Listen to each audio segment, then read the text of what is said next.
I'm Renee Hobbs. Welcome to COM 416 Propaganda at the University of Rhode Island's Harrington School of Communication and Media.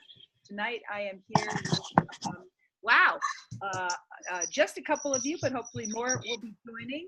I see Hong Yen, I see Mira, I see Zoe, I see Kaylin, I see Francesca, and that means there's 6 of us. So what the hell? Let the party begin. So why don't we start by talking a little bit about, I guess maybe sometime this week you encountered some news that might be at the intersection of terrorism and propaganda. Did any of you guys encounter any news that stood at the intersection of terrorism and propaganda this week? And if so, what do you remember seeing or hearing?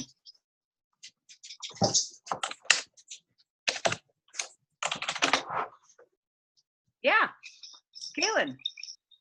I don't know if this counts, but the chemical attacks recently that have been in the news, I saw a whole video on Facebook that was dedicated to the children that were impacted and just like these horrible pictures of them like not being able to breathe.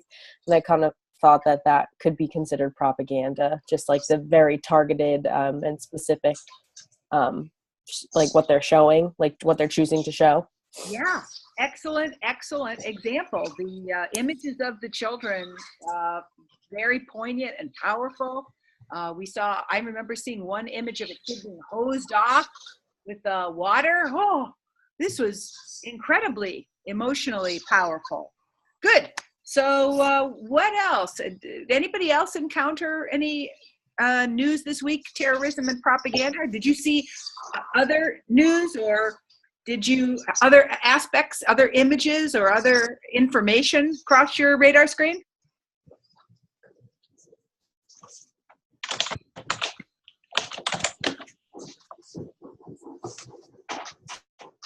No? Yes, Matt. I was gonna just say about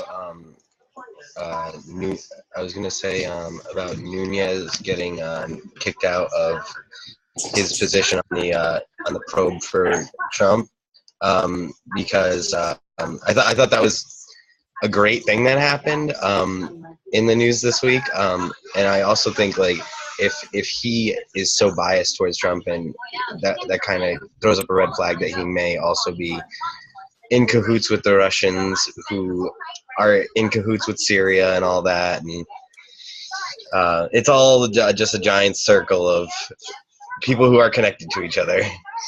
Aha! So it's possible that over the next few days, as this unravels, why was he kicked off this? What was the motive? What is going on? It's possible that there'll be some propaganda on both sides of the political spectrum, right? With the liberals maybe giving propaganda about what his connections to Russia might be, and the conservatives, I don't know, who knows? Because there are some conservatives who hate him, right? And there are some conservatives who love him. So I'm glad that you have identified the propaganda possibilities.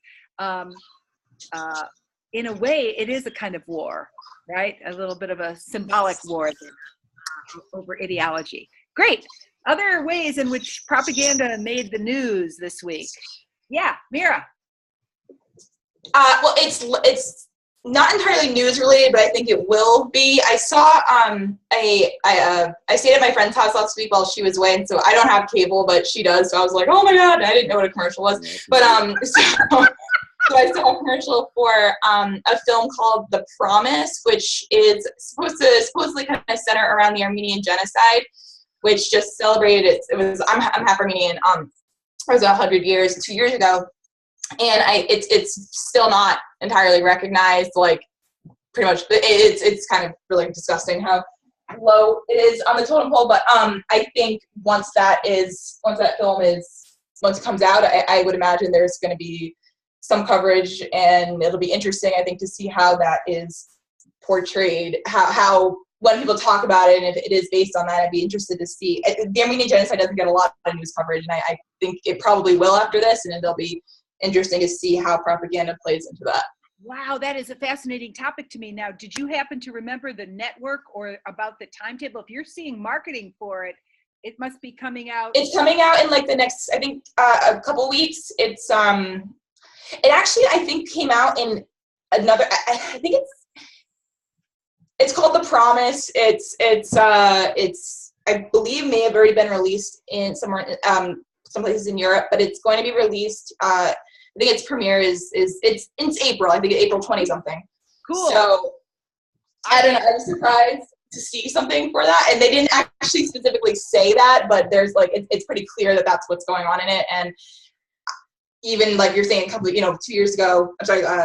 Yes, 2 years ago when there was the Armenian the 100-year anniversary. I don't think anyone even knew that happened. That was a thing. So be kind of sad that it might take a film to bring it to the forefront, but I'll be curious to see how propaganda plays into that. Yeah, and it'd be also interesting to see how it tells the story and who's it's sympathetic to, right? Yeah. So because there are a lot of different interpretations of that terrible genocide, and like you said, a ton of denial, right? Especially on the part of the Turks who were responsible. So I feel like you're right. That will be a fascinating thing. Maybe the dramatization will bring to public awareness more knowledge through entertainment propaganda than exists in the contemporary historical understanding. Wow, what a great thing. Well, I'll tell you the propaganda that anybody else come across any other propaganda this week?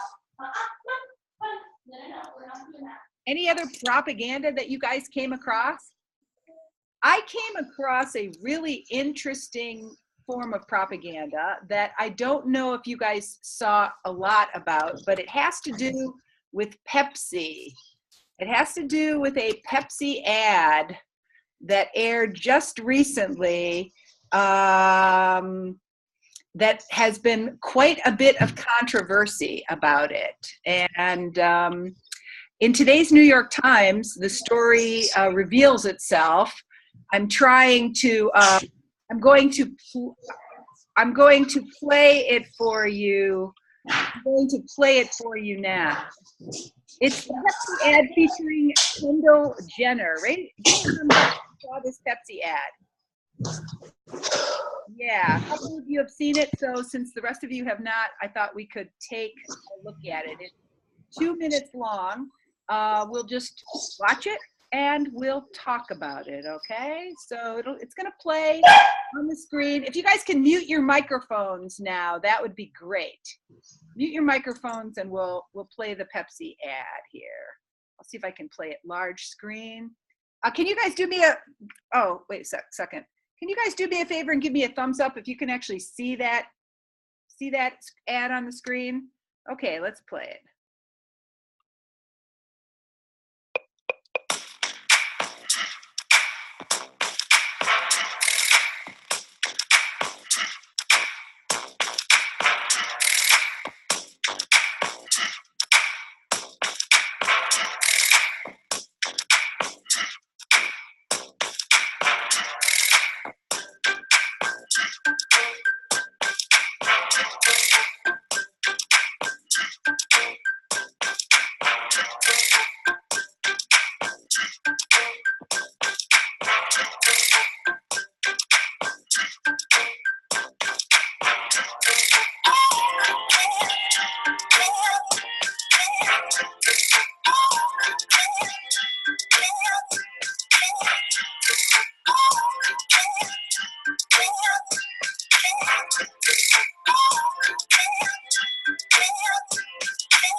Where should we start?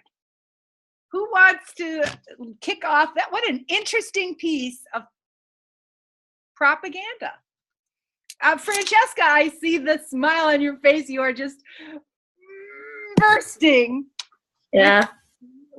Offer your reaction to that piece for me, will you? That is just so absurd. It's so demeaning to people that actually protest things and have police violence acted against them to show like a celebrity like going up and giving a drink to a police. Not that like police are important people, but like that is just a ridiculous interpretation of modern history. Okay, there's a reaction getting us started with an interesting point of view. Who has another point of view or interpretation of this piece of propaganda? What do you like about it?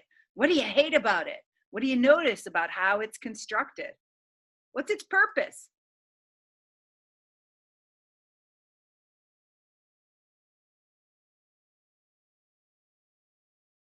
Kaylin. Well, we actually talked about this in my social media class yesterday, about how it was kind of ridiculous to portray the fact that a can of Pepsi could make everyone's problems like just disappear. Like, oh, all you needed was Kendall Jenner and a soft drink. But I liked the music in it. I thought it was catchy, but I think they kind of missed the mark on trying to be relevant completely. Okay. Great point. Matt? I just think it would be really a lot more effective if they showed the police like handing out Pepsi to like all the protesters, like allowing them to march and handing out Pepsi to them to like show that like they understand their pain and stuff like that. It's instead of doing it the way they did, showing it like as if the protesters need to apologize for what they're doing, which is the exact opposite of what they need to do. And also, I just wanted to point out that the music in the background is actually, I think, a ripoff of a song by Dr. Dre called "The Watcher," they just kind of like tweaked the beat a little and like added things here and there. But it like as soon as I heard it, I was like, "That's Dr. Dre and that's The Watcher." Like they're just ripping off his music with like by changing it and not like having to get the rights to use it. Like, wow. So it's supposed to remind us of The Watcher without exactly being The Watcher. So it's sort of exploiting the popularity of that song, perhaps. And also like the song itself is about like almost like somebody who just like kind of watches things play out and like is like always aware, like always like he's always aware of what's going on around him. You're never going to be able to play him. You're never going to be able to like pull the wool over his eyes. Like he's always going to know, kind of a thing. Intriguing. For me, I was fascinated with the way at which this piece of propaganda makes a statement about the intersection of fashion and advocacy or activism. It's almost like activism is a kind of fashion statement, right? And that, you know, it's kind of it's also a scene for meeting up, right? It's a hookup spot. Right? So let's go out and protest because like it'll be a good way to meet people. And I think in a way that's a really interesting framing of and maybe like Francesca said, a kind of distortion of the real work of activism. And so is this ad trivializing activism, or is it making activism seem cool? What's your take on that?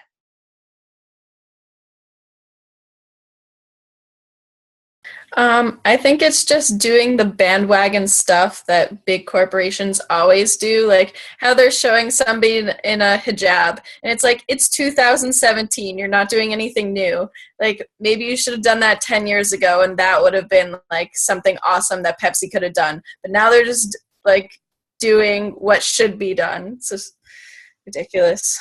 Got it. So it's just a corporate your take on it is it's just corporate media exploiting the bandwagon effect, doing absolutely nothing but maybe trivializing activism. Other perspectives on this? Is it trivializing activism, or is it making activism seem cool? Dumb. Is this ad going to have a positive effect or a negative effect on its target audience? Mira. It'll probably positively affect them in that it will actually resonate, but I think the ultimate resonating effect, I mean the reverberating effect is going to be dumb and like negative, like these impressionable like stupid people are basically like kind of like what Francesca was saying. It's like almost like the equivalent of like showing an interracial couple like holy shit, you know, like it's like it's just dumb. It's like it's very ignorant, and but that's what appeals to the current generation. So in terms of positive effect, it'll probably work, but it'll have a negative outcome. I think. I just think it's dumb, but intriguing. Of course, the way I found out about this, as you of course are not surprised, is through Twitter, right? Because all of a sudden today, I kept seeing on my followers the phrase "Pepsi Lives Matter," right? And so, as you can see from the Twitter feed, many of my followers and many other people basically, look at this one from Kim Armstrong. On the bright side, I was able to have a great conversation with my children about white privilege and white savior complex, right? So, what do you think about the new ad? Boycott Pepsi, bad delivery, good message, buy Pepsi. So there's definitely some really hilariously funny, hilariously interesting perspectives on the I mean, the memes coming out of this are just hilarious. And so part of my optimism about, teaching a course on propaganda at this stage in, 2017 is that through social media, I see very clear evidence that a lot of people are critical viewers and readers. And people are actually really engaging with the, sorry, the seat is taken, right? People are really finding really smart and funny ways to talk back to the media, right? So, as much as we might feel vulnerable to contemporary propaganda, we can definitely see how active audiences are subverting and reinterpreting propaganda in ways that I think suggest that there's a more widespread base of critical thinking about contemporary propaganda than we might have assumed. So the Pepsi Lives Matter campaign, which just hatched in days, gives me some sense of optimism about the state of propaganda in the 21st century. Okay, so now yeah. Oh, another note on that. I also add another one. It's like this kind of techniques that they're using, like simplified like ideas and like how the Pepsi make them together and make them cool. It's like everything soft. It's been used like forever. Like the beer companies, they have been using that forever. But this phenomenon that this Pepsi ads is taking down, and it really like tells people that in the marketing or advertising industry that it's really another age of advertising, and propaganda because of the social media and the social engagement. Yeah, and it definitely suggests that the cultural milieu of activism is becoming sort of dominant. So for a mainstream media, mainstream product like Pepsi to feature activism this way suggests that activism is where it's at right now, right? And that's also a way for us thinking about the role of marketing and advertising as kind of barometers of a cultural zeitgeist. You know, they're reflecting back aspects of the culture that are, you know, already there. Now, do they co-opt that culture? Do they trivialize that culture? That's another topic for sure. Okay, so tonight our topic, all my alarms are ringing right at the right time, so that's a good sign. So tonight our topic is terrorism and propaganda, and you guys did a really good job this week of sort of unpacking some of the big ideas in this session, in this topic. And in some ways, what I want to do is really review some of the key ideas that you developed. What we're going to do is, after we have some talk about this topic, we're going to practice doing some writing. And I realized that I didn't link that, or maybe let me just refresh the screen a little bit. Maybe I did. No, I didn't. Okay. Oh well. So I thought maybe we were going to do some writing about this, but since we're such a small group, we can probably just talk as a large group on it. First, I want to comment on your comments about the really interesting video we watched about how a British PR firm helped shape the war on terror. One of the things I noticed was how good your questions were, and how in some ways how provocative your questions were. So I feel like one of the things I'm observing about your own critical thinking is you really are developing good questioning techniques. And I want to talk about the part of the video that refers to I think it's called, just a second on my notes here, the VCDs. So in this video, our guy here, Mr. Media Guy, the British public relations media professional, he talks about the $120 million a year campaign that he gets invited to come to Baghdad to work on. And he says, we had to make three things. We had to make news items that looked like local Iraqi news. Looked like it was created by Arabic TV. We had to make TV ads, right? And then we had to make VCDs. And VCDs are video CDs, the actual round discs. These are taken by Marines and dropped into various sites, right?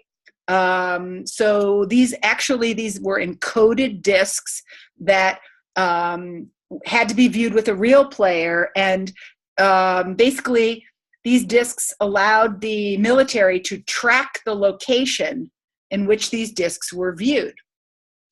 So you guys asked a lot of questions. About why the military would want to create a tool like this for tracking, and the larger issue of how communication tools are part of a military operation. So Shannon asked, how easy is it for people to watch or get a hold of the location of which a website is being used? Stephanie asked, it makes you wonder, how often are you being watched? It's interesting that they care more about views from other countries. And why do views from other countries mean more to them than views from the target audience? And then, of course, he says that the most interesting one they found was somebody who was watching this VCD in the United States. What does that mean? So why don't we just try to answer those questions first, right? What's your thinking about why? is our government spending $120 million a year to create such videos? What's the strategic purpose as far as you can tell? Matt? Well, first, I'd just like to say that, like, the amount of money that they spend on it is a little excessive for the type of filming that they're doing, because it's not like they have to make a set or anything like that. They're just going out and filming people on the street and stuff like that. So $120 million is a little excessive, in my own opinion. But I think that obviously they do it to kind of control the minds of the masses. They hope that the masses in that area will take their side in the fight, as opposed to the side of, say, the Islamic State or a terrorist group like Al-Qaeda or something like that. They're really just doing it to kind of win over the Iraqi people and the Syrian people and everybody in that region. Really, they want to win over the minds of those people and say these people are wrong and they need to be, like, taken care of. Okay, great point. So typically we would say that kind of propaganda is the hearts and minds idea, right? To try to bring public opinion toward favoring military involvement. So that's one purpose. What are some other purposes of this campaign, besides winning the hearts and minds of the folks in the Middle East toward recognizing the moral importance of this war? What are some other purposes of this campaign that this guy was involved in?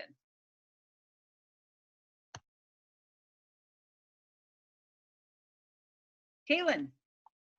I think, as for the VCDs at least, it would be seeing how information travels. I mean, if it's a physical disc and all of a sudden someone's watching it in America, did someone bring it over and hand it to them and someone send it over? How are they sending it? Because I feel like that's a good way to keep track of how information is being spread into our nation. Because then you talk about, like, homegrown terrorists, like people that grew up in the United States their whole lives. Like, how do they get radical ideas like this? Where is that information coming from? Brilliant. So the second purpose has to do with surveillance, information gathering, and understanding the spread of terrorism through radicalization. Good job. In fact, it's that use of this tool that is the kind of big aha from this article. That's absolutely a key idea there. Okay, so let's turn our attention then to some other stuff that you were thinking and talking about this week, and that's the whole craziness about why ISIS propaganda works, right? So here, what I'm hoping we can do in our oops, hello. I'm just waiting for my page to load. Here, what I'm hoping we can do is really talk a little bit about what did we learn from this article by Charlie Winter and Jordan Bach-Lombardo about what makes ISIS propaganda so effective. And I especially want to see if there's insight that you can offer on the issue of how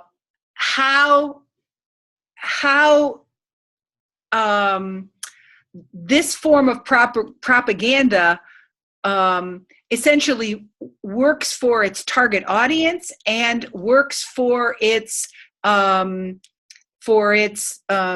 friends, right? And I guess what I'm curious about is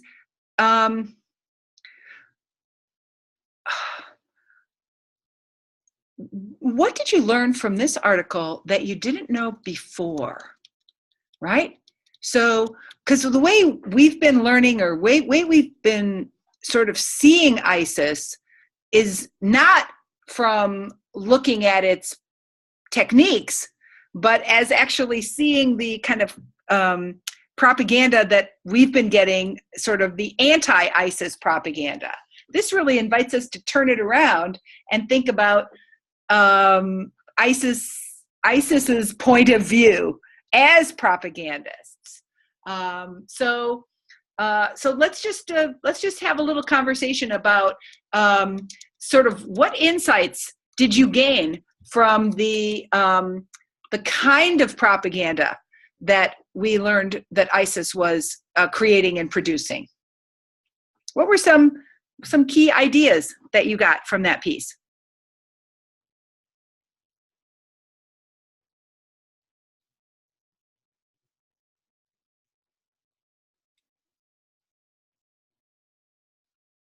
Matt. Yeah, I was just gonna say that it's interesting that they use some propaganda that actually makes them look bad, because they're actually doing it to instill fear in like Western civilization, so that the Western civilizations kind of show a sort of hatred towards Muslims in general, or like a paranoia about Muslims in general, and then they use that as a recruiting tool. To recruit the Muslims that feel that they're being that they're being hated on, basically, like they're being looked at as these terrorists even though they might be good people, and it eventually gets to them enough to where they're like, you know what, I am gonna go fight for ISIS because you guys are terrible people. Like, isn't that a fascinating phenomenon, right? That creation of that us-them polarization actually can be used to inspire groups to join terrorist organizations. So that you're right, that that phenomenon of sort of celebrating the bias, the dehumanization, can actually strengthen. It's really something we're thinking about in terms of the way our news media and the way our entertainment culture depicts Muslims. So I'm really glad that you explored that issue. One of the things that I was most struck by in this piece is the way that this piece offers some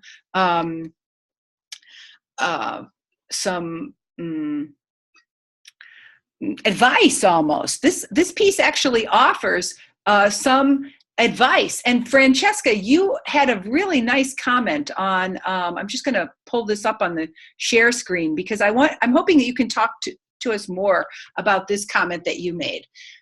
This is the part of the article where the author is offering advice, and he's saying there are things that we could do, right, to address this challenge of ISIS propaganda. And you have a comment on this question about how media is placed. Can you talk to us? Can you talk us through this idea that you developed here?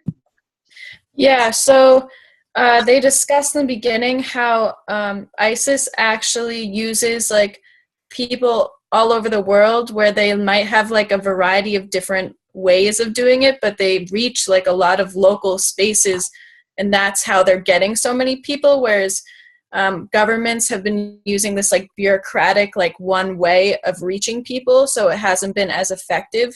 And like that's a lot with like with a lot of different campaigns, is that we try to shift as like a whole, but if we go to like local sources and we use local people to change, it actually can create like it's a more effective way of like getting out information or changing people's minds, or like getting people on one side. You know, I think that's such a key idea. There's so much tension of that, because if I'm a propagandist, which I am, right, I want to reach a mass audience. I want to communicate to everybody. But actually, it's probably better for me to segment my message to a particular target audience, right, and address people in a much more precise way. And that's what this author recommends, and that's the insight that you also recognized is maybe a hallmark of contemporary propaganda, is that it can be very precisely targeted. So I was really happy to see your interpretation of that piece, and I thought that was a great insight. Okay, so should we talk about a tool to delete the beheading videos before they even appear? Whoa. Okay, so this article was a really great one. I'm going to just share my screen on this one, and I thought maybe we could talk about this one just a little bit. This one is absolutely fascinating, and some of you made really interesting comments on it, right? This was the technology that will make these darn terrorism videos just disappear, right? Or be shadow banned, right? So a lot of you guys commented on the pros and the cons of this issue. And so, Matt, I'm hoping you can talk to us a little bit about whether or not, or how you see the pros and cons of the idea that the platform algorithms can help to address the problem. What insight did you get from this article, and what's your perspective on? Is this a good strategy? Why or why not? I mean, I think it would probably be effective. I think obviously any computer program designed to do stuff like that is going to be effective in doing what it's meant to do. But I also don't think that people are going to adopt the idea. I think that people are going to be much more concerned about the fact that, oh, well, if they can automatically delete those like videos, they can use the same software to automatically delete a ton of other stuff, which will essentially turn into Chinese censorship of the internet, which everybody is like absolutely anti-censorship. And I think people will feel like it'll infringe on their freedom of speech a lot, because they're going to be worried about videos that they're posting. Maybe they don't necessarily agree with what Donald Trump's doing in office or something, and they post a video and then all of a sudden it disappears. Like, you know what I mean? That's what they're going to be more worried about. They're going to be worried about it getting out of hand and deleting things that aren't necessarily extremist propaganda, just somebody kind of speaking their mind about an issue in our country that they have with the government or something like that. Great point. Francesca, I see your hand is raised. You want to comment on that, huh? Yeah, I definitely agree with Matt. And also, it's like, it doesn't make sense to me because America purposely shows violence a lot in the news. Like, we have a history of showing like real actual violence all the time. So like, for us to pick and choose what we can and can't see on that, it just doesn't make sense to me. And it does just sound so sketchy. Like, it sounds so like against freedom of speech. So I really like that point that Matt made. Yeah, Kaylin. What I kind of got out of this article is that I think it would be a good thing to have less of that type of like violence on the internet. And I know I saw one of Taylor's comments about just like human torture videos, like things like that are just like terrible to watch. But I also think it's the same thing with the Nazi propaganda, where my opinion comes down to, if it's in the right setting, like an educational setting, then you like should probably be able to have access to it. And I also think that if you're gonna try to take everything down, they're gonna find new ways to still get it out there. People are still gonna find new ways to show them. Yeah, great observation. So it seems like the consensus of COM14 is that the platform algorithm tool is a limited solution and may even have backfire negative consequences that maybe could be like the cure could be worse than the disease, so to speak, right? Nice. Great. So thoughtful. Glad to hear it. And I think you guys are really onto something. So then the last thing to talk about is this crazy, weird, freaky, I want to tell you how much bullshit I think this is, but you know, this is a crazy expenditure of our government money the FBI creating a anti-terrorism interactive website. It's really clear from the comments that some people really liked this interactive, and other people were a little bit more, hesitant about their perspectives on this. So I'm dying to hear from you guys. Pros and cons of a learning tool like this. It's designed as an educational tool. Do you think it was an effective piece of education propaganda? Or what were its strengths and limitations as you interacted with it? What were the strengths and limitations of this form of, I would call it, education propaganda?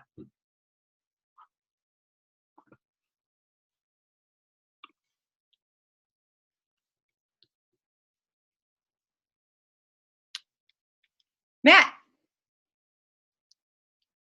I mean, personally, I think like it was a good idea in like in theory, but in reality, I don't think you would get many people to actually click through this website. Like even the just the way that the system is set up, and the way that you have to like click all these different things to get to the next page and to the next page and to the next page, and there's no audio or anything. Like, people are going to read through maybe two like clicks of this and then just be like, okay, I'm done. Like, I just don't think it really like it works especially with the types of media that we can create nowadays. It's like, okay, this could have been created in the 70s or like not the 70s, but like at the like beginning of when computers were big, like in the like late 90s, this could have been like created. Like, it's just such an archaic form of a website. It just doesn't grasp you at all, really. Yeah. So given that you guys are probably the target audience for this piece, why did it get made? Why was it so? Yeah, it makes you wonder why it was done in such a manner, right? And part of my wondering was perhaps this was some kind of line item on somebody's budget in Washington, right? Which is, we've got to make an interactive for 15 to 25-year-olds on, anti-terrorism, propaganda. And then basically this just got farmed out to some company. They checked that line off the list, the thing got made, and did they test it with a real audience? Did they do any metrics to see, like you said, how many clicks did people get before they just said, fuck this, right? Did they actually pay attention to how learners engaged with the tool? And I guess my frustration is that sometimes the very last priority of governments is education, right? And it's thought to be like a delivery system, like, we just move shit from one static place into your brain. And it's like, learning doesn't work that way, right? And yet this could have been done in a much more sensitive, smart, interactive, and creative way. So for me, that was really the disappointment. Is like, think of the cool video game that could have been made, and then look at the shit they did, right? Such a pity. So needless to say, I think it only proves the point that there's a lot of room for opportunity here. And we think about kind of anti-propaganda education or anti-terrorism radicalization education. Like, you can only get better from this. If this is what they're doing, like, it could, so if creative minds were put toward this problem, it could get a lot better. So I am looking for good examples of when it's done well, but so far I haven't seen it. Matt? Yeah, I just wanted to mention, I just, with you saying that, like, it could be a great, like, video game or something like that, like, you're completely right. And I really think, like, with the way that, like, the Pentagon's money just kind of magically disappears. I have a feeling that they used very little of the money that was actually allocated for this, because I feel like they could probably have a like fresh out of college graduate design that website, honestly. Like, they didn't need a team to design that at all. They could have had some like random dude in his house like design that website for them. It's a great point. So this might have been budgeted with a great big budget, but the amount of time and effort put into it was very tiny. Yeah, I think you have a great sensitivity to the ways of Washington, my friend. So that's a beyond your years comment. And I think I was 35 or 40 before I figured that out. So more power to you, buddy. Very impressive. But yeah, that's how it works. And I think it's a pity because the topic itself is so important. Okay, so I think is it true that I am still sharing my screen with you? No, hold on. I'm getting confused here. So now I want to talk a little bit about what's going on. Next week, I'm going to turn over the floor to Zoe. She's going to talk to you about our next week's agenda, which is kind of naturally flowing, as you rightly noticed, naturally flowing from this week's topic. We're going to talk about Chinese propaganda. And I'll tell you, this topic is going to be what you will be surprised to discover how a little bit of expertise on this topic is going to change your life, really. Right? Because everybody says, and it's probably true, right, Hong Yen and Zoe, the 21st century is the Chinese century. Okay? The next empire is the Chinese empire. And so a little bit of knowledge on the Chinese century and the function of Chinese propaganda is going to serve you well in the future. Regardless of your field or profession, it should be a fascinating class for us next week. Here's how we're going to tackle it. We're exploring Chinese propaganda with Zoe next week. I'll start with the first one, Zoe, if that's okay with you, which is I'm going to give you a quiz on the readings that you just did about ISIS and propaganda and terrorism and the idea that terrorism is a form of propaganda. That quiz will open tomorrow. It'll be open at 9 a.m. It's only 4 questions, and it'll close at Sunday on midnight. So be sure that you take the quiz over the next 3 days, right? So then, Zoe, take it away on what's next for students to prepare for next week's class. All right.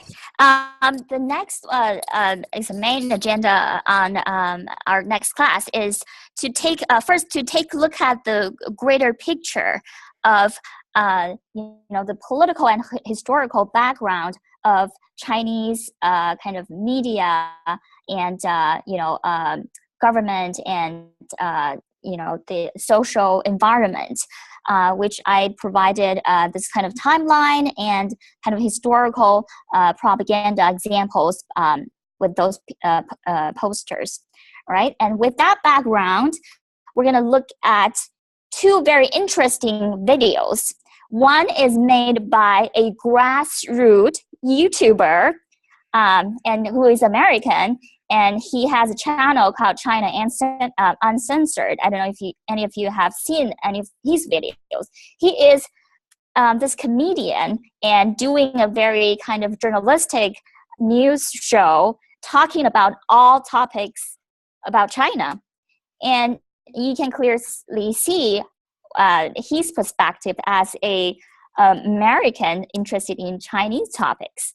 And then we're going to look at another very interesting video which made by Chinese media, and it's called CPC member. CPC represents China, Communist Party of China. Okay, we're gonna look at their perspective on this kind of Chinese propaganda, and then we're gonna look at that's basically a very political background. Then we're going to look into more of contemporary kind of cultural propaganda examples. We're going to look into a very artistic piece called Time for a Reunion. And we're going to, talk about some propaganda techniques that this form of propaganda is using. And followed by that, I want like each student at least read one of those articles, right? And, commenting or maybe think about questions that you have for those articles. The first one is talking about, social media. That's very important for you guys because I know most of you guys are majoring maybe marketing or PR, and knowing about, Chinese social media is a very important thing for you guys to know about the global marketing kind of perspective, right? And what is the climate in Chinese social media? Matt talked about China has been, censorshiping on social media and all kind of stuff, and this article provides a perspective on understanding how that nuanced social media sphere is in China right now. And then and follow that, we are talk about Chinese propaganda has kind of switched from a very political kind of perspective to a very soft power, and how Chinese government using cultural or social kind of promotions to change the way that they're presenting propaganda right now. And and that's basically we're going to talk about next week. And I hope you guys enjoy those videos. And we're going to have a great discussion next week, I believe. Yeah, I think that's a very good summary, Zoe. Thank you so much. So, Thank you. So what we're hoping that you do is you can see we've put your last name next to the article we want you to read. So that is going to actually help us to try to look for connections between these readings. So this week we're going to have you drill down on one topic, read it really carefully, and then when we're in class next week, we'll kind of jigsaw into groups where you can learn about the what the other students read. So you're only responsible for reading the one article that has got your name in front of it. So where are you, Melissa or Mira? So Mira is responsible for reading this article, Soft Power and the Chinese propaganda system. And it's taking a while to load. Yes, it is. It's taking a while to load, but yes, it does load. And your annotations, you're expected to make 4 annotations on this document, right? And what I want to do is make sure that you kind of structure this so that you've got all 4 annotations. Highlight one passage, produce a sticky note with a summary, another one with a comment, and one with a question.